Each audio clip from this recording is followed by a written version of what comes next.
Phil Trapp was sipping hazelnut coffee from the Keurig coffee maker, going through the list of emails sent to him since the bank he worked for had closed the previous evening at 5 o'clock. There were 105 emails on the list, but he knew that about half of them were complete junk that had nothing to do with banking.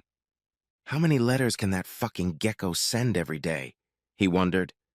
Maybe it was the coffee. Maybe it was the fact that it was Friday morning, but Phil was in a cheerful mood. He glanced at the clock on the wall. 6 hours and 53 minutes to the end of the work week. Add to that a 90-minute commute, and before dark he would be in the arms of his loving wife, Rowley, with whom he'd lived for 26 years, for the first time since he'd left for work on Monday morning. Rowley now spent almost all of her time at the family cottage at Lake Tippecanoe in northeast Indiana. She had spent the last 2 summers there, and the couple had decided to extend that for this summer as well. Phil commuted from their home in the Fort Wayne area to and from work during the week, and joined Rowley for the weekend, leaving Friday night and returning to Fort Wayne Monday morning. Rowley and Phil have officially been empty nesters for 2 years now, since their youngest son graduated from Michigan State University. With neither child home anymore, Rowley spent about a month depressed and alone in their empty Fort Wayne home before offering to stay at the lake cottage permanently for the summer. If she was going to spend most of her time alone, she might as well live at the lake cottage where she could swim and spend time at the beach. Phil missed her, of course, but during the week he could do quite well on his own, taking care of the lawn and doing other chores. Phil and Rowley had owned the cottage for 10 years. When the boys were in school, the family spent many weekends at the 3-bedroom house. Then Jeff got his degree and a job 2 states away from home, and Robbie got his degree and a job on the West Coast. It was quiet in the house and quiet in the cottage. Phil was glad that his wife could enjoy the lake while he worked. He had been very happy when she retired a few years ago, and when she offered to stay at the cottage by the lake and he would come up on weekends, he was all for it. Isn't that what a lake house is for? So they can enjoy it as much as possible, he thought. Glad you're back full-time. It will make life easier for everybody, Glenn Zam told Rowley over lunch at the lake house Thursday afternoon. It's much easier for us when we don't have to organize meetings and sneak around. A little inconvenience to keep things kosher, Rowley smiled slyly. Well, finish your salad and see how you like my kosher salami, Zam said with a wicked grin on his face. Rowley raised her eyebrows and feigned shock. Then she got up from the kitchen stool, slowly walked over to Zam, unzipped his pants, and reached inside. Hey, baby. Miss me? Phil asked Rowley on Friday as he left the bank for lunch. Yeah, baby. I wasn't expecting your call, she replied with a slight hesitation. She stopped moving and gently placed her palm on the chest of the man she was riding. He quickly realized this and stopped moving under the shapely blonde. I figured you wouldn't call and just meet me here at 6:30 or so, Rowley continued. Phil caught the slight hesitation in Rowley's voice, but didn't worry about it for a second longer. He was just glad to hear his wife's voice.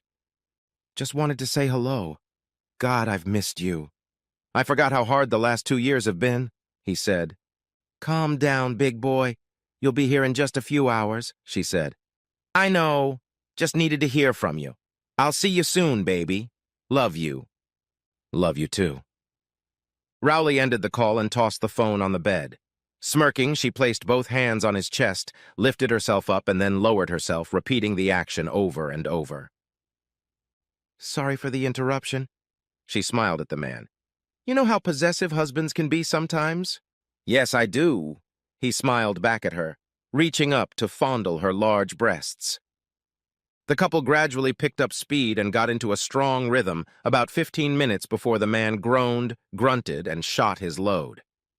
Oh, someone definitely missed me, she cooed. 10 minutes later, Rowley folded several $100 bills into the pocket of her short robe, gave the man a quick kiss on the cheek, and closed the door behind him. The Trapp's cottage was the only one on the winding street. It was located a couple blocks away from the more expensive houses on the beach. It was easy to get in and out of without attracting a lot of attention. Rowley headed into the master bathroom to clean herself up and get ready to meet her husband. She knew that after being away for 5 days, She could probably leave the scent of Mark Washington on her, and Phil would never pick up on it. He would walk through the door, and she would be on her back in 5 minutes. Still, she knew not to risk being foolish or careless. Rowley scheduled dinner for 7:30 p.m. after the couple had had their reunion sex. Rowley gave every bit of herself to Phil. She genuinely loved her husband and physically rejoiced at their connection. Saturday morning, the spouses woke up in an embrace. The couple showered and went to lunch at a local restaurant. Several people waved to Rowley as she and Phil took seats. Phil noted that she was quickly becoming part of the community. "Good for you," Phil laughed. "I wonder how many of them think I'm your father." Although Phil and Rowley were the same age, Phil knew that his wife looked 10 years younger than him and could still turn men's heads. He saw a few people turn their heads as they entered the small restaurant. "Oh, come on," Rowley said with a slight note in her voice. "Not my father. Older brother, though." Phil grinned. "Well, when you retire too, more people will recognize you," Rowley said. Glenn Zam was among those in the restaurant quietly watching the couple's interaction. Arden Cunningham was a very good customer of Glenn Zam's car dealership.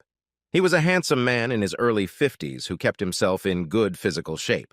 With his 6'4", 193 centimeters, and 220 pounds, 100 kilograms, he reminded Rowley of a former athlete.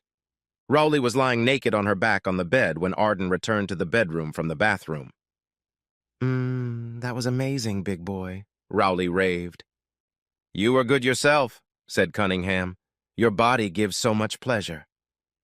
Rowley's eyes lit up at the handsome man's compliments. She ran her hand over his chest as he lay back down. It was 4 o'clock in the afternoon when the couple woke up after an hour's sleep. Rowley reminded herself that Phil always called on Wednesday afternoons when he first got home from work. Rowley loved pleasuring her men. It was almost a feeling of power.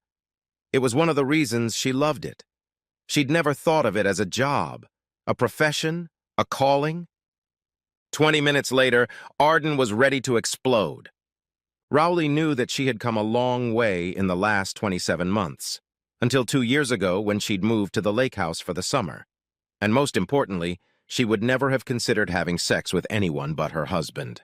Glenn Zam walked into the cafe with the confidence of a man who had the world by the ass. In his case, that was an accurate description. He was 55 years old, trim thanks to hours spent at the gym, with attractive streaks of gray in his thick, wavy black hair. He was handsome in a masculine Russell Crowe kind of way, and just as important, he had a nice bulge in his pants. As the majority owner of 17 car dealerships in Illinois and Indiana, Zam always carried a thick wallet in his back pocket. Zam noticed that on this Tuesday morning at 10:30 a.m., there weren't many people in the cafe. There were 2 retired couples, 2 single retirees, and a single, pretty blonde woman who looked to be in her late 30s, or maybe closer to 40. Zam noticed that the woman was wearing tight jeans and a tight blue long-sleeved sweater that showed off her decently sized breasts. She was reading from a tablet. Zam smiled to himself. Years of experience as a car salesman came in handy when it came to dealing with people. The game was on. He picked up his large cup of dark roast coffee and walked over to the blonde's table.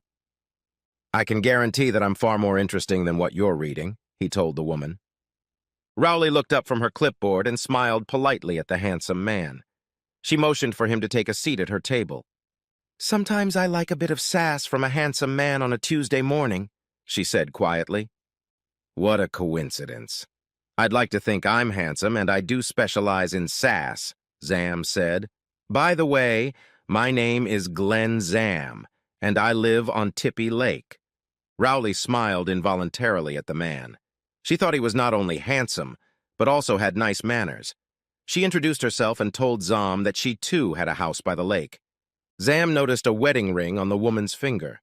It didn't embarrass him in the least. "So Mr. Trapp allows you to leave the house alone?" he asked in a sing-song, joking tone. Zam's smile grew wider when Rowley explained that she'd moved to the lake house for the summer. He knew that his chances of having sex with this woman were greatly increased since her husband was away most of the time. Over a second cup of coffee, Zam told Rowley his story. He had been widowed for over 5 years since his wife, with whom he had lived for 25 years, had died of cancer. She didn't seem to recognize him by name, so he decided to tell her about owning car dealerships. "That's right, I've seen you in those corny commercials," she said. "Guilty as charged," Zam admitted. "But those commercials made me a lot of money." A few days later, they met again for a cup of coffee, and a few days later, Zam invited her to lunch. 2 dinners followed. All Rowley told Phil was that she had met several neighbors. The next dinner, held Thursday night, led to the couple ending up at Zam's large house on the lake. After touring the 6,000 square foot, 557 square meter home, they sat side by side on a luxurious couch and drank expensive dessert wine.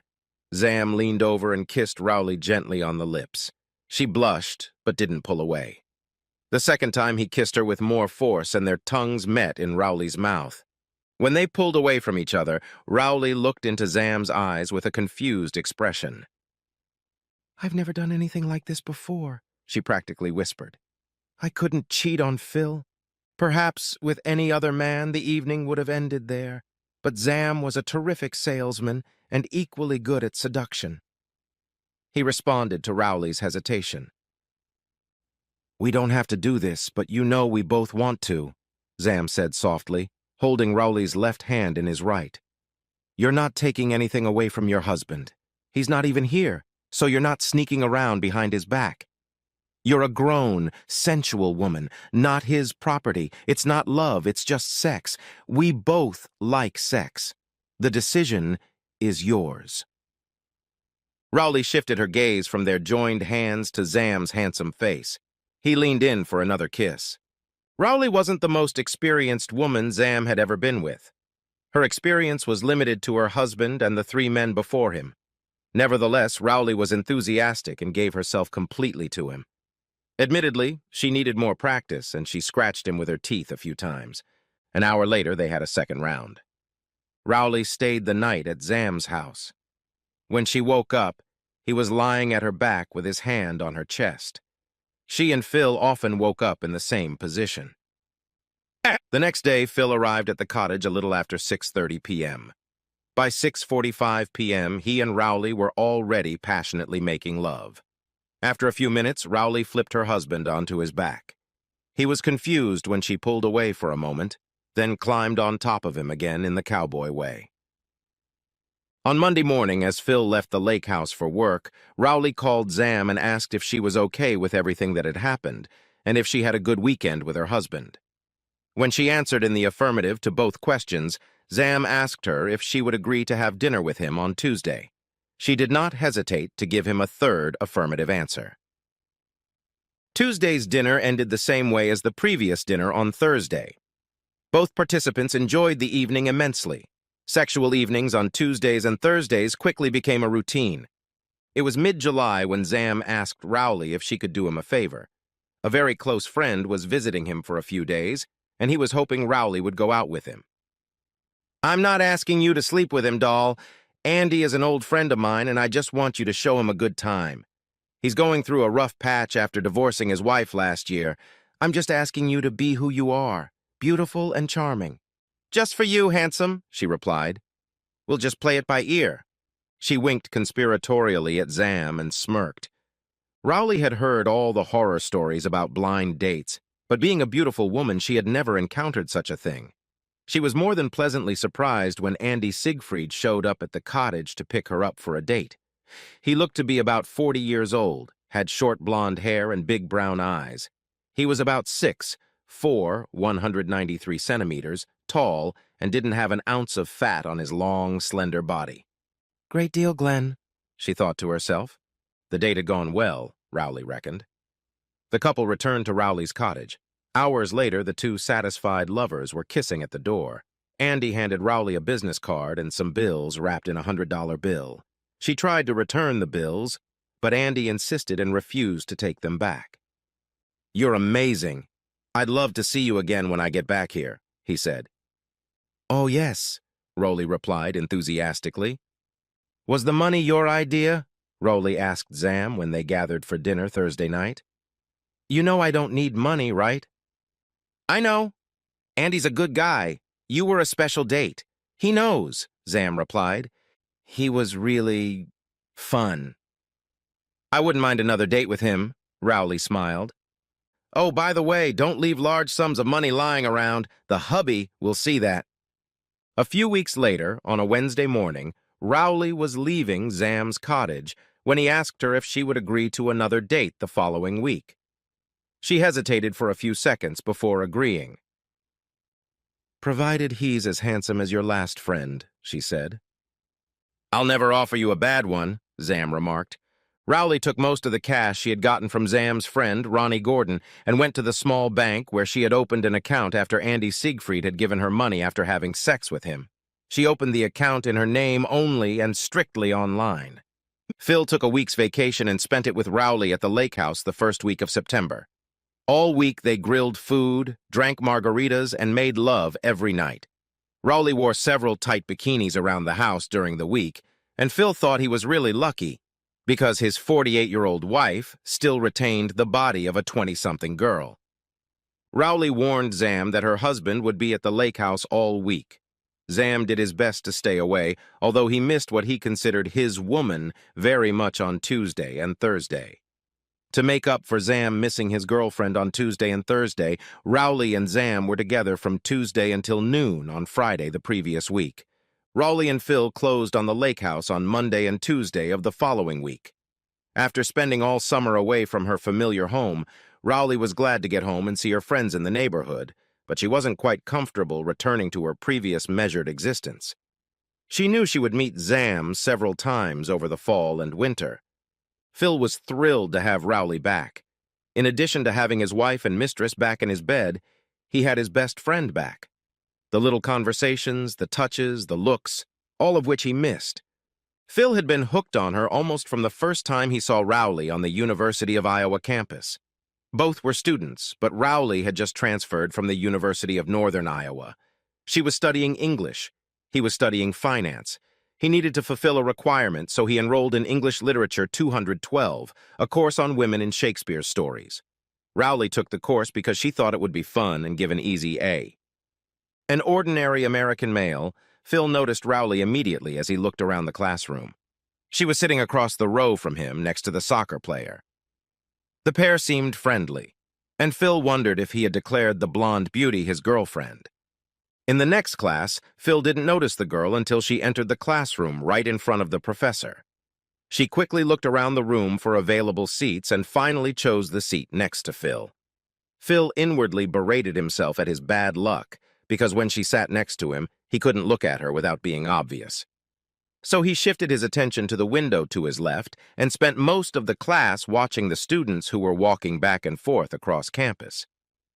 Phil was in his own little world when he felt a tap on his right shoulder. Class is over, genius, the blonde said. You know, you might have gotten a better grade if you'd actually listened to Dr. Schwartz instead of watching the female students walking by the building. Besides, why are you following girls walking by the building when I'm sitting right here? Am I chopped liver or something? Phil blushed, then stuttered, trying to speak until his tongue finally caught up with his brain. At least it's gourmet pâté, he said. That's better, she said lightly. So why didn't you check me out? Because you're sitting too close for me to do so without it being obvious, Phil replied. You know, there are rules for this sort of thing. Next time, sit a few seats farther back and preferably a row down. That way I can watch you without being distracted. Or, you could take me to the coffee shop on campus and watch me right now. I'd have no problem drinking coffee while you undress me with your eyes, she said, blushing. Hell yeah, Phil enthused. The couple dated for the next 2 years, becoming intimate on the third date. Phil assumed they were in an exclusive relationship, not knowing that Rowley had sex with 3 other men while they were in college. Rowley knew she loved Phil with all her heart, but sex with others was more of an act than love. After all, Phil didn't own her, and she certainly loved sex. The couple married a year after graduation. Phil became an internal auditor at a bank. Rowley took a job as an English teacher in the same neighborhood. Since Phil was bringing in good money, Rowley became a stay-at-home mom when she had her first child 2 years later. Glenn Zam waited a month after Rowley came home to call. Experience told him to give a woman a few weeks alone to increase her receptivity. "Next week, I'll be at the dealership in Fort Wayne for a few days. How about we have lunch on Tuesday or Wednesday, or preferably Tuesday and Wednesday?" Zam asked. Both days, Rowley and Zam had lunch and then retired to Zam's hotel room, which was at the opposite end of Fort Wayne from Phil's bank. The couple scheduled a couple more days to meet up in a month. "What about doing something about Andy?" Zam asked. "I'm keeping the room reservation for the whole year. You guys could use it when I'm not here." Phil was not unaware that things had changed somewhat in his relationship with Rowley. She seemed more sullen and aloof in the bedroom. Sex with Rowley twice a week was still great, especially since Rowley seemed to be more receptive to more positions. But the downside was that the couple seemed to have more sex and less lovemaking, Phil noted to himself. He had once tried to ask Rowley if there was a problem between them, but she had cut the conversation short by telling Phil that he could use his right hand more if he didn't like something. End of discussion. Phil wasn't completely convinced of the need for Rowley to spend the entire summer at the cottage by the lake next year, but Rowley wouldn't discuss the topic. "If you want to spend more time with me, come to the cottage on weekdays sometimes," she said pitifully, knowing that her husband wouldn't want to make the 90-minute trip from the cottage to his work and back more than once a week except under special circumstances. Rowley and Phil opened the lake house in mid-May, and by the end of the month, she and Glenn Zam resumed their Tuesday and Thursday meeting schedule. A week later, Zam arranged for Rowley to go out with another friend. As the summer progressed, Zam encouraged Rowley to have sex with several of his well-to-do friends. Soon she was having sex with her friends twice a week, with Zam twice a week, and with her husband on weekends. Her bank account from dating Zam's friends was growing at a good rate, and she started her own credit card so she could buy sexier clothes and lingerie, which she hid in the depths of the closet in the cottage. Considering that her husband was only in the house on weekends and usually only had sex with her when they were at the cottage, she knew it was unlikely that he would ever look in her closet. From time to time, Phil noticed slight inconsistencies in Rowley's actions and behavior, but because he trusted his wife completely, he never connected those actions and behaviors together. Deep down in her heart and mind, she loved her husband, and what she did with other men was only a physical pleasure different from what she and Phil shared. Money had never come first. Technically, Rowley knew that receiving money for sex was prostitution, but she had never asked for a reward. Obviously, Glenn had negotiated something with the men he sent her. She certainly enjoyed sex with his friends, all of whom seemed quite wealthy and were good sexual partners. Rowley's life was good, even if the closing of the lake house at the end of the season made her dates a little more awkward. Andy Siegfried was Rowley's first and still favorite client provided by Zam.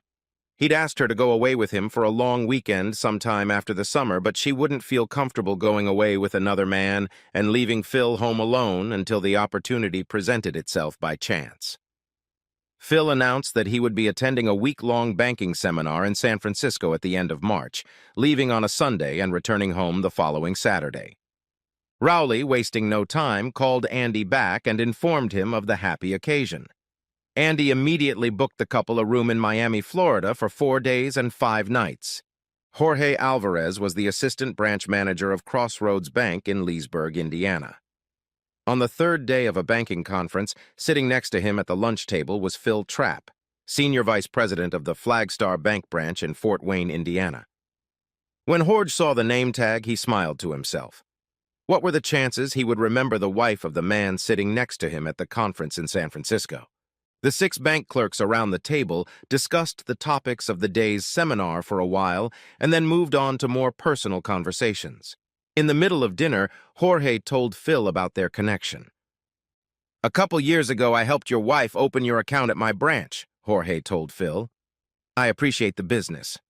How long ago did you have the lake house?" Phil was at a complete loss.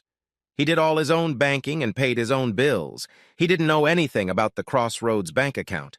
He hoped his mouth wasn't stupidly open. It's been about 10 years now. For the last 2 years, Rowley has lived there all summer. I visit her on weekends. Do you see her much? I don't really see her. Like she told me, it's mostly an online account. But once or twice a week, I see her at the front door when she tops up her account. Phil's brain was now working overtime. He realized that technically Jorge wasn't supposed to tell him anything about the account since Phil wasn't on it. Rowley went shopping specifically for a trip to Miami with Andy. She spent about $6,000 on several outfits, new shoes, and of course several pieces of exotic lingerie. That money was a drop in the ocean compared to what she had set aside in her secret account, and Phil had never seen her separate credit card bill. Rowley loved the feel of Andy's taut body during their games. He was also very imaginative and took the time to learn about Rowley's preferences. Sex with Andy was more equal than with most of her other partners, where she did her best to please her partner without caring about herself. Being honest with herself, Rowley realized that she may have been too emotionally attached to Andy. Although with the others, including Glenn, it was just sex, she knew she was slowly falling in love with Andy. Spending all this time together, Rowley realized that it wasn't good for her marriage. Rowley left about 6 hours after Phil left for the airport. The 4 days passed quickly for Rowley. The couple dined at nice restaurants, went dancing, went shopping, and spent time at the beach, alternating with what Rowley thought was amazing sex. It felt like she and Andy were newlyweds. On the flight home on Friday, Rowley was quiet and thoughtful. For the first time, she thought about her actions. Until this week, it had always just been sex. It wasn't necessarily better sex, it was something new and different and illicit. This week it was different. Rowley folded her hands in her lap and her right hand touched the large wad of bills in her pocket. Andy reached out and covered both her hands with one large palm. He knew what she was. One man's wife, another man's mistress, a whore to him and others. What if he'd met her before her husband? Would he be her husband now? And if he were her husband now, would he also be a cuckold? When Phil walked through the door on Saturday night, both Phil and Rowley had a lot on their minds. Their greetings to each other were lukewarm at best, but both were so immersed in their own thoughts that they didn't even notice it. There was no reunion lovemaking or even reunion sex. Phil was glad to go back to work on Monday so he wouldn't have to be around his wife. He had to make a few phone calls. Jorge Alvarez was surprised to hear from Phil Trapp on Monday afternoon, especially since Phil wasn't exactly Mr. Warmth at the San Francisco conference. At one of the dinners, they were sitting next to each other and seemed to be getting along, but suddenly Phil fell silent and didn't say anything for the rest of the dinner. For the rest of the conference, he basically avoided Jorge. "Jorge, I think I owe you an apology, and I need a professional courtesy," Phil said after the pleasantries. Phil explained to Jorge that he hadn't known about his wife's account at Crossroads and had been caught off guard because Rowley had no reason to transfer money to a private account. Although it was illegal and unethical, he asked Jorge out of professional courtesy to send him the account information. Jorge complied with the request. Phil was shocked to see that Rowley had accumulated $58,000 in her private account, including a $6,000 deposit made at 9:15 that morning. Most of the deposits were made when Rowley lived at the lake house, but there were also deposits made every few weeks throughout the rest of the year. As a veteran banker, Phil knew exactly who to turn to when he needed investigative work and video surveillance. Since the beginning of May, Rowley had moved back to live at the lake full-time. She found it a little odd that Phil had agreed to it so easily this year, after being reluctant to agree the previous 2 years. For a brief moment, she wondered if her husband had actually been pleased by escorting her out of the house. Could Phil have been having an affair? Rowley's worries about Phil had vanished during her first Tuesday date with Glenn Zam at his lake house. It had been 3 weeks since the couple hooked up in Fort Wayne. That was a wonderful night and the morning after, Rowley thought as Glenn drove her to her own lake house. She would have a few hours to lounge on the patio before getting ready for her first date of the summer season. She always enjoyed having sex in her own bed when she wasn't sleeping with Glenn in his. Phil realized his marriage was over 5 minutes after the investigator began his report. In the month since Rowley had returned to the lake house, she had had sex with Glenn Zam 8 times at his house, and had had sex 7 times with 6 different men at the Trapp's cottage. On each occasion at the Trapp's home, Rowley's partners handed her a wad of cash. The investigator also handed Phil a thumb drive with video footage of Rowley's actions in their home. Phil could barely hold back tears. It was much worse than he could have imagined. His Rowley turned out to be not only a cheater, but also a prostitute. Phil looked at his watch for the 12th time. It had been 30 minutes since the lights in the lake house had gone out downstairs and the light in his bedroom had come on. From what he had seen on the videotapes of his wife and her clients, by the time the 30 minutes were up, they would have finished any foreplay and moved on to the main part of their evening. Phil quietly entered the house and walked up the stairs. Because of the noise coming from the marital bedroom, he probably could have entered the house with a boombox on his shoulder, and neither of the 2 occupants would have heard him. "Fuck me, Arden," squealed Rowley, while Arden Cunningham grunted heavily. "Let's play it out to the end." "Never mind," Phil exclaimed, walking into the bedroom. "What the—" Arden began to shout, pulling away from Rowley. "No!"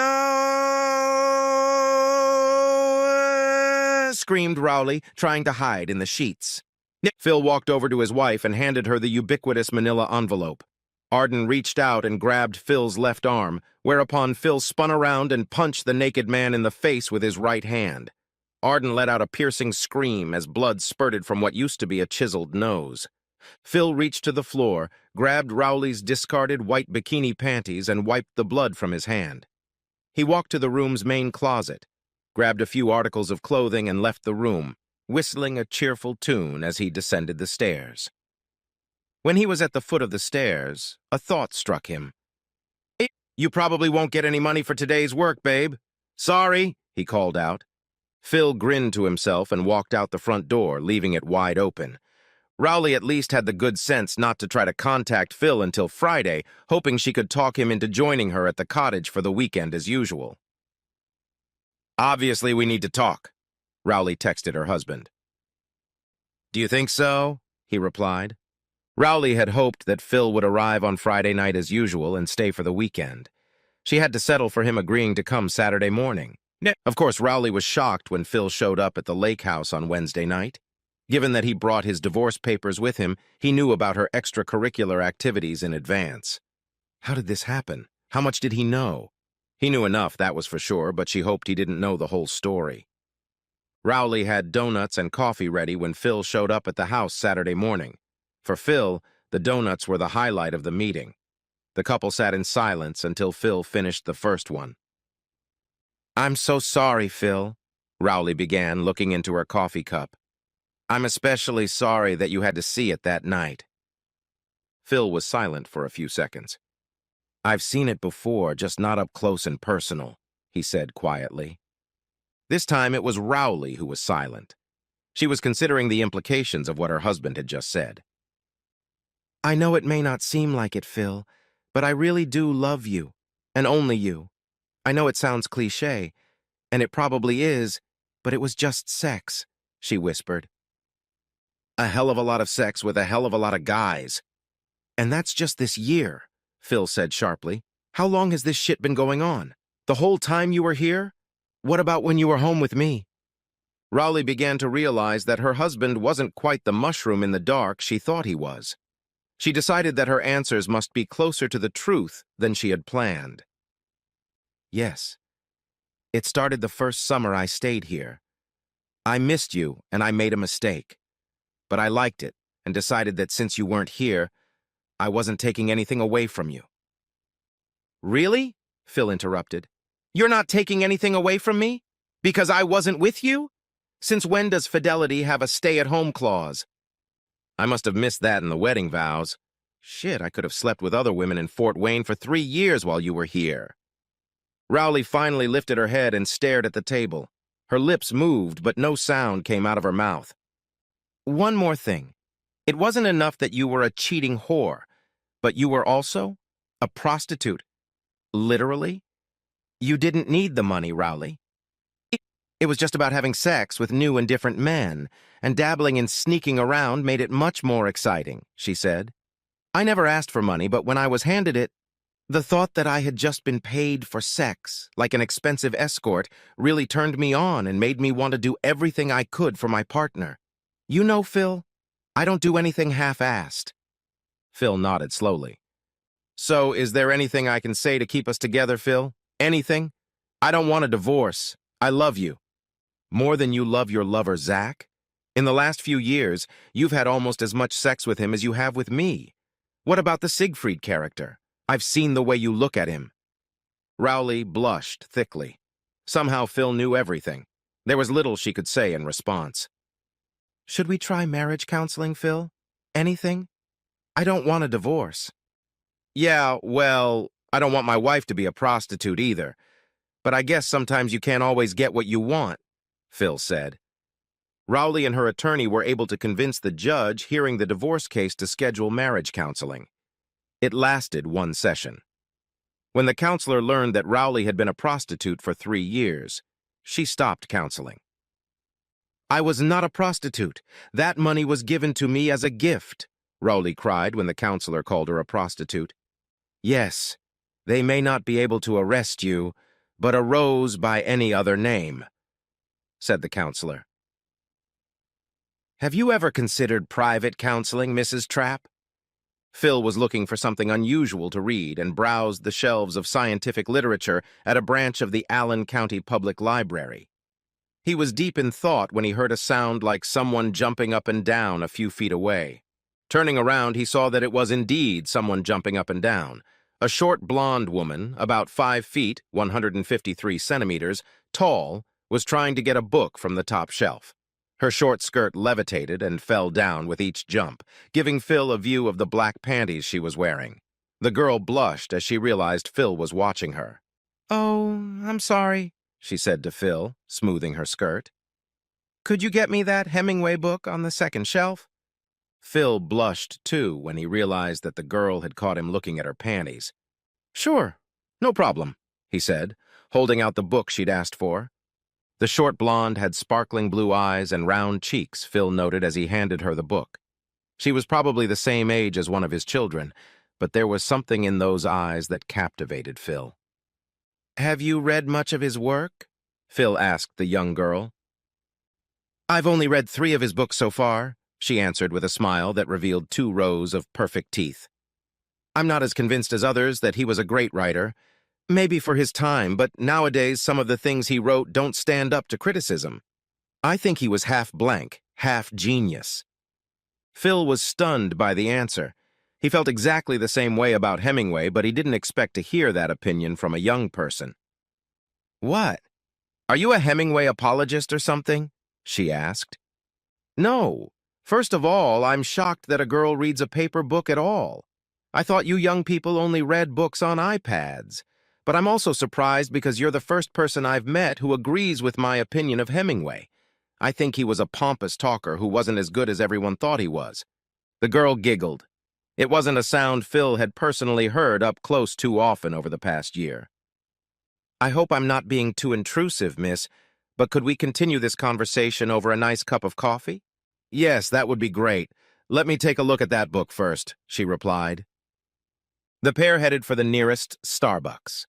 Chantal Pearson turned out to be a 25-year-old graduate of Indiana University with a degree in marketing. She worked as a copywriter for a small advertising agency in Fort Wayne. Phil told her about his life in the Reader's Digest, an American family reading magazine format, including his divorce. She found Phil as fascinating as he found her. When their meeting came to an end after an hour, she asked for his cell phone number. He decided she needed to make a call and handed her the phone. She spent a few seconds quickly dialing numbers and letters and then handed the phone back. There you go. Got my number and name down. I'd love to do it again with you, she announced excitedly. Yeah, me too, Phil replied shyly. Phil spent the next few days thinking about the girl.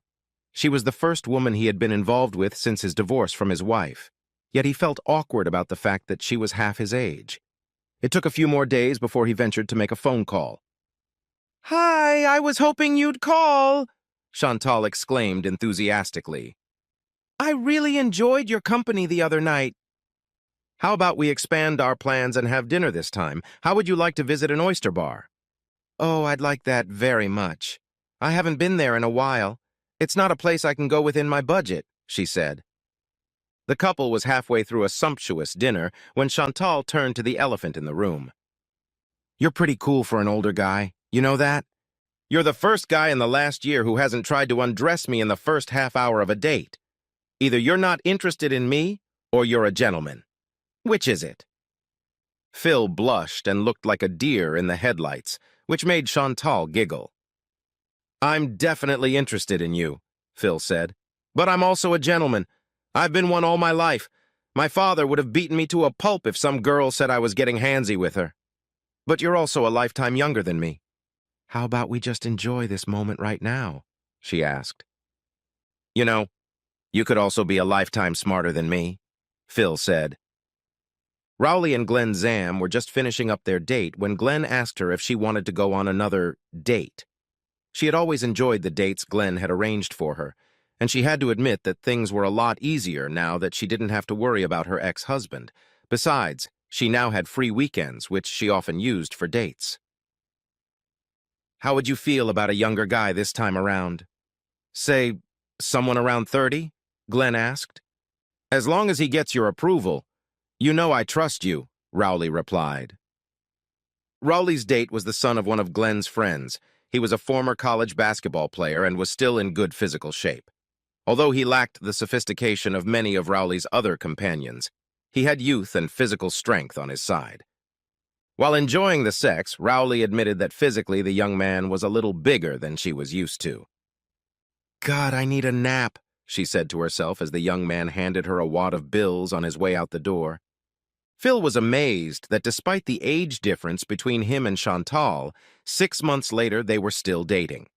On their third date, they became intimate. Although physically he was no longer the man he had been 25 years earlier, Phil made up for it with experience, enthusiasm, and love. Although she had only a few suitors with whom she could compare him, Chantal considered him an excellent lover. They would cuddle after an exciting session of lovemaking. Phil was very fond of cuddling after lovemaking and had taught the young woman to appreciate the act. After a few minutes, Phil felt her body tense up. He lowered his eyes and saw that she was looking at him with an unreadable expression. Phil, you know I love you, don't you?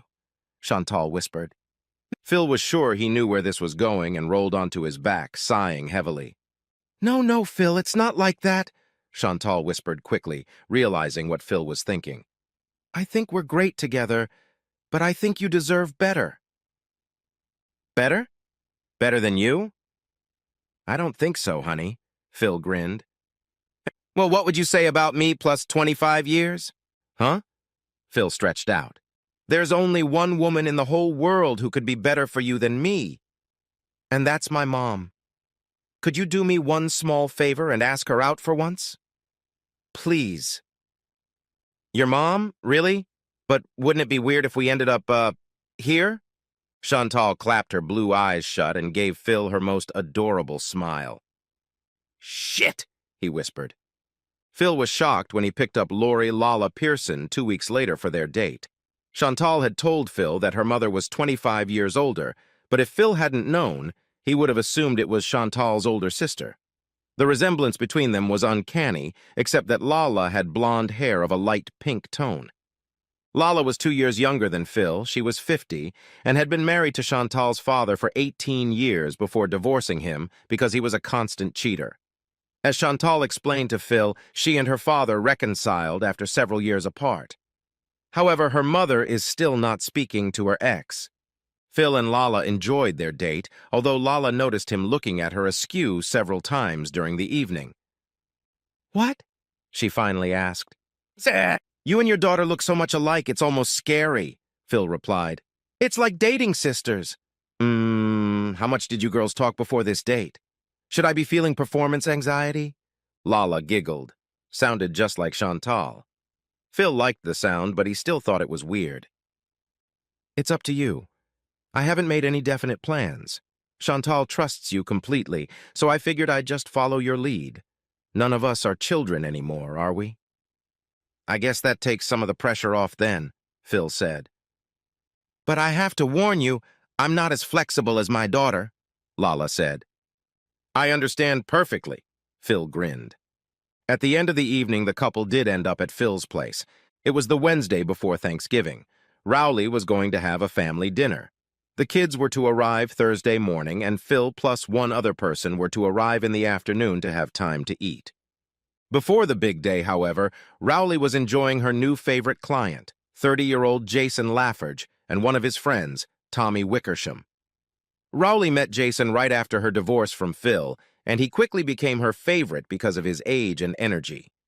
He asked Rowley if she would consent to her first threesome, and after a brief hesitation, she agreed. When Rowley's youngest son, Robbie, entered the lake house using a key he had. Leading the young woman into the house, he stopped short when he looked into the kitchen and saw his mother entertaining a couple of guests. "Mom!" he shouted in desperation. Rowley, realizing there were more people in the house, tried to speak, but all she could do was moan loudly.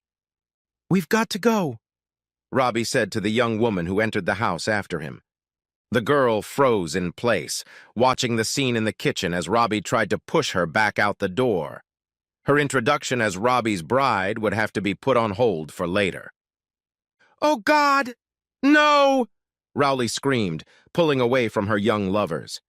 Phil's phone rang before Robbie had even pulled the car out of the driveway at the lake house. "Oh, shit, Dad. She was sleeping with two young guys at the same time when Claire and I walked in the house. How can I face her again?" blurted out an irritated Robbie as Phil picked up the phone. "Wait, what?" replied Phil. "Slow down and talk to me, Robbie." Robbie explained to Phil that he had come home a day early to celebrate the holiday and introduce his fiancée to his parents. He wanted to surprise his mom, so he didn't call, but entered the house with his key. The surprise was for him. "You have to remember, Robbie, that your mother is now a single woman and doesn't have to answer to anyone for what she does in the privacy of her own home. In the future, you should probably call before you use your key, or maybe give it away," Phil said. "I can't believe that of all people you're defending the fact that she's a slut, Dad." Phil thought for a second, then grinned. Teaching kids is a lifelong endeavor, he thought to himself. "If you were lucky enough to have two girls in your room, would you consider yourself a man whore, Robbie?" Phil asked. "I'd consider myself a dead man's whore because Claire would kill me," Robbie replied. "And if you weren't engaged, what then?" Phil said. "Just because your mother is in her 50s doesn't mean she's not sexy." "Well, I can tell you this, Dad. She'll get a +1 invitation to the wedding like everyone else, not a +2, Robbie joked. "I think that's fair," Phil said. Robbie and Claire spent the night at Phil's house. The next day, Thanksgiving Day, everyone went to the lake house for turkey and all the other dishes. Rowley took her son and his fiancée aside and apologized as soon as they pulled up to the lake house. When Phil entered the house, he looked at Rowley and shook his head silently. She blushed appropriately. After half a dozen dates with Lala, Phil realized he had broken up with Chantal, but he didn't want their friendship to die, so he called her and set up a lunch date. Chantal, for her part, was thrilled with the relationship Phil had with her mother. "But how would you feel if we went further, Chantal? I don't want it to be awkward for either of us," Phil said. "I'm fine, baby. Remember, I'm the one who gave you to Mommy," she said, smiling broadly. Okay, you're right. But I'd still like to keep you in my world as a friend, little varmint. I've grown to like you a lot."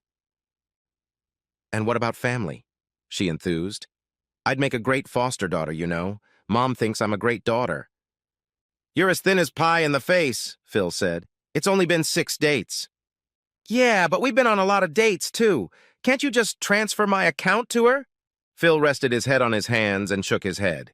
He lifted his head, smiling broadly. "You two would make a great team, half a pint squared." She chuckled and smiled. "Don't wait too long, Phil. And if nothing comes of it, don't hurt her feelings."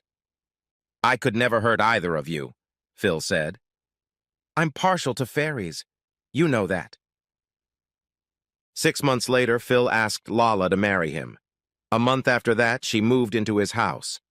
For Robbie and Claire's wedding, Rowley took her good friend Glenn Zam and Phil took his fiancée Lala. The two couples met face-to-face for the first time when they sat next to each other in the row of the groom's parents minutes before the ceremony began. "So we've finally met, Phil. I'm Glenn Zam, a friend of Rowley's," Zam said as he approached Phil with his hand outstretched. Phil looked at Zam with a blank stare and didn't extend his hand. "Friend and pimp, I take it," Phil said loud enough for only the four to hear him. "Yeah, whatever," Zam said, removing his hand. Rowley looked fiercely at her ex-husband. She was too busy to notice that Claire's mother was also looking at her with the same fury. Claire told her parents about what she had seen at the lake house a year ago. Robbie introduced his mother to Claire's mother the night before at a rehearsal dinner. As Rowley started to step forward for the expected hug, the other woman clenched her shoulder firmly, halting her movement. She looked up shocked and blushed thickly, realizing that Claire's mother had heard about the date at the lake house. Claire's mother didn't hesitate to hug Lala, and it was obvious that the two women had already spent time in each other's presence. Rowley realized that she was an extra woman. Glenn Zam wasn't thrilled when the Kosciuszko County Health Department informed him that his sexual partner had contracted syphilis and needed to be tested and given the results within a week. "Damn it, Rowley! I warned you about those young guys who always think they're invincible," he shouted at her over the phone. Rowley pulled the receiver away from her ear as he shouted. She sat on the edge of the bed and sobbed. She had found out about her STD the day before at the doctor's office. The continuing burning pain in her crotch told her that she was in big trouble. The next day, Rowley learned she had an even bigger problem. In the years that followed, several more houses were built on the street where Rowley lived. One of them belonged to a well-known doctor and his wife, who found out exactly what Rowley was doing. Glenn Zama's lawyer was good, and considering the arrest was Rowley's first, she was sentenced to only 1 year in jail with 6 months probation, though she could have gotten up to 6 years on the felony charge. Worse than the sentence, however, was how the crime and the publicity that followed it affected her family and life in general. Her children and parents were heartbroken. "So the day I caught you in your house sleeping with those two guys, that was business? Oh my God, Mom. A whore and a hooker?" said Robbie in a phone conversation a few days after Rowley's arrest. "How many guys did you go out with?" Rowley didn't answer the last question, hoping it was just a bad reaction to the situation and not an actual question. While Rowley spent her days in orange, Lala chose cornflower blue for her wedding dress. Robbie was her father's best man, and Chantal was her mother's maid of honor. Rowley's conviction spurred the Kosciuszko County Prosecutor's Office to further investigate Glenn Zam, especially with the support of several of Zam's neighbors. At first, Zam laughed off the investigation, but when it spread to several towns where he had dealerships and several neighborhoods of his various businesses, it became a serious concern. The negative publicity associated with Zam being under investigation for his involvement in an escort group led to a sharp decline in his dealerships. Zam lost millions when he sold his dealerships 2 years later.